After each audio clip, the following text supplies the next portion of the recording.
Mizoramgi Chief Minister Laldu Homana Chin Revolutionary Forcing Punchindrabadi Ngamkhaigi Oiba Lamgi Saruksing Juntagi Khutta Takragani Haina Fongdokre. Chin Revolutionary Forcing Punchin Anabagi Wafam Mizoramgi Chief Minister Laldu Homana Fongdokibagaloinana Karigumba Punchin Dabatarabadi Myanmar Amadi India ga Tainari Bamafam Sing Military Juntagi Khutta Takragani Haina warning Tokre. Myanmar ga mari lainaba wafam asi haukiba July 15 da Mizoram da pangthokkiba joint nampol meet soklising ga tarukta phongdokkibani mifam aduda ethnic tribe taret ki mahiroi singna saruk yaki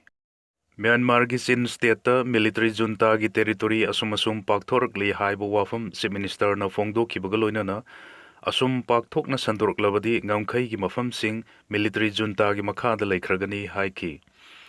Chief Minister na hai makoina United Front ama semba ngamdaba amadi yeknaba bu punna thengnaba ngamdabasi Mizoram ga lona bangamkhai gi mafamsing military rule gi makhada laikhragadra haina aikoida yamna waba phibam amada laihalli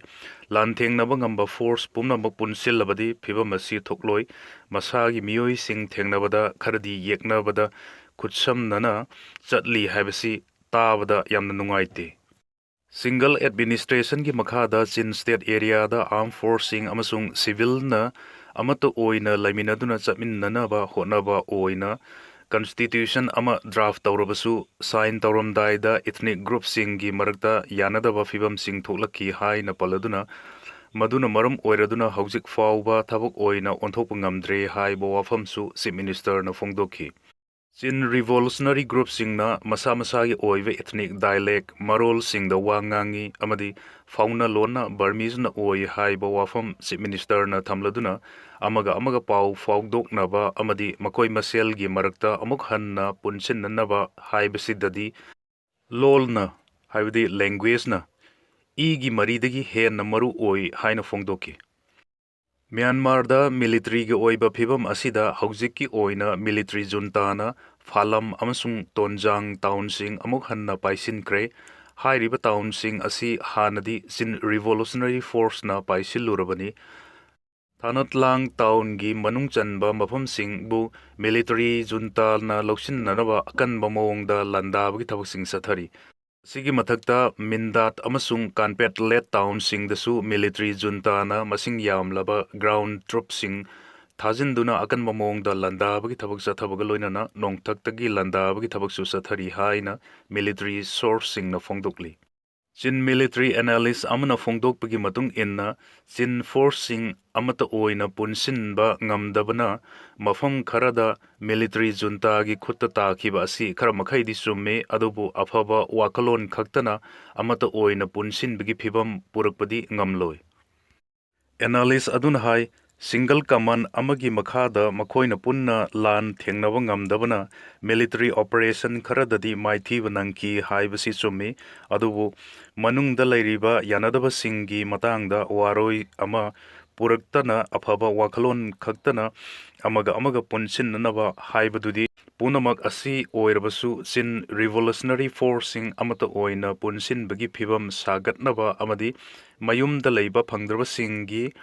Thabak Laukhat Piriba Mizoram State Government Amadi Chief Minister gi Tawimal Khangba Utpagaloinana Tawriba Thabak Sing Adubudi Masak Khangba Mathau Tai Hainasu Analyst Aduna Fongdoki Mizo amasung Sin gi Miyoi Sing Cultural Traditional amasung Lining Laison gi Matangda Manaba Mayam Laibagaloinana Makoi Masel E gi Machin Manauni Haina Lawi Chin state ta laiba township mapan gi manungda military junta na Hakha, Phalam, Tedim amasung Tonjang paisili Chin revolutionary forcing na Mindat, Kanpetlet amasung Matupi pairaga Paletwana Arakan army na paisili Thanat langdana nakan anima ki miyoi singna deploy tawduna akan mamawongda mayokna duna lairi hairi Kangla Laifam Lenda Lai Kurumba Changbada Athingba Piba Yaningde MCRO Senglaba Kangla Laifam Lenda Ayukta Lai Kurumba Changbada Athingba Thamlaga Haksang Sajel Oina Makhong na Chatpadana Ayaba Piba Yamna Laibak Thibani Amadi Lining Laisonbu Namsin Nanava Honabagi Pankakni Haina Manipur Cultural and Research Organization MCRO na Pendava Fongdorkre. Imphal ki Major Khulda laiba Manipur Press Club ki Kaubru Conference Hall da ngarang nungthil pau gi mifam amada MCRO ki Executive Director Dr. Seram Roses na mathaki oiba wafam asi phongdokhibani. Mahakna hai tha asigi haukiba tang kunithoi gi ayuk pung taruklom tabda Kangla manungda lai khurumba changba matamda nongchup hojangda mathau tawramba security personnel singna athingba pirakhi. Isamak haukiba sahi kuntaruk lom asida Delhi da leijarakpani tanja saringaida amuktang lai khurumjarge hairatuna satkibani sairak aduda mapandagi lakpa purup singi miyoi kharadi athingba amata pidana makhongna ayuki sazel oina chatpa ukhi lai khurumbasu natana karigi atai miyoi sing asi sanghalibano haina hangbada Makhoidi lupa lising amating laga ayaba lauraba ngagtani aduga lai khurumbagi oinadi ayuki pung mapan gi matungda lakpiu haina security personnel sing aduna paukum piraki haina mahakna makhatana fongdokhi lagliba wafamdi ayuki sazel oina makhongna chatpadana sel lauraga ayaba piba aduga lai khurumba changbadana athingba piba asimak secularism chatliba aduga constitution dasu fundamental right oina yauraba apamba lining lambi chatpa yai haiba wafam adu khongau nabagi mami amatari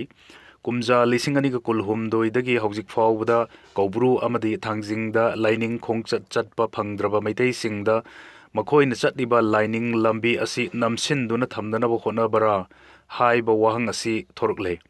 ayuki sajel oinadi Kangla nongpok torbanda oina sathabiyo aduga Kangla laifam lenda lai khurumba changbadadi apanba pibiganu wafam asiga mari leinana MCRO gi maikaidagi mari leinaba government authorities singda memorandum ama pisinduna taksin gani tabidrabadi Kangla mamangda miyam galoinana khongjang jangsin gani amadi tangai fadrabadi legal oiba thawongda thengnagani hainasu mahakna fongdokhi Kalingaraj Money Award Fanglakravi Lingjel Thoi Okre Haukiba July 15 dagina 16 fauba Orissa gi katakta pangthokiba anirak suba Kalinga Utsav Soklisingani ko kuntaru International Dance and the Music ta Saruk Yarubi Takelambam Lingjel Thoi Sanuna Award ani fanglakkiba galoinana ngarang Manipur da thunglabada mahakpu miyamna taramna okre Takelambam Lingjel Thoi Bisanu Bisnupur District ki Kainodagi Takelambam David Chandra Mangang amadi Takelambam Ongbi Honaka Laimagi Machanupini Lingjel Thoi Sanu Haukiba Soklising Aniga Kuntaruk ki Megi Tang Tarataru amadi Taratareta Nepal da Pangthokiba International Dance and Music Festival da Solo Manipuri Folk Vocal Music tasu International Award Fanglakravini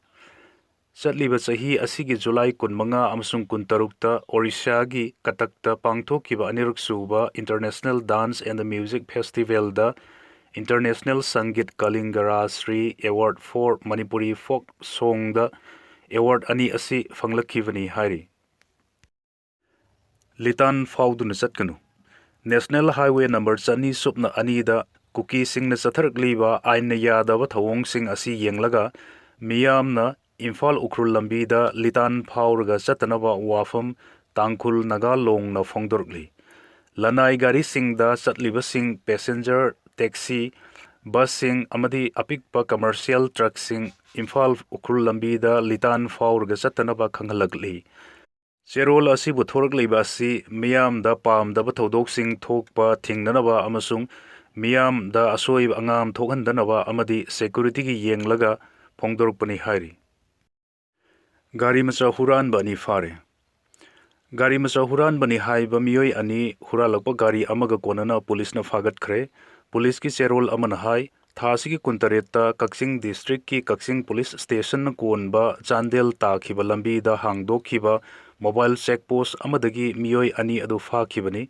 Pharaba miyoi ani adudi Sora Mamang Laikai digi Muhammad Izaz sahi 14 suraba amasung Muhammad Mujibur Rahman sahi 15 suraba miyoi ani asini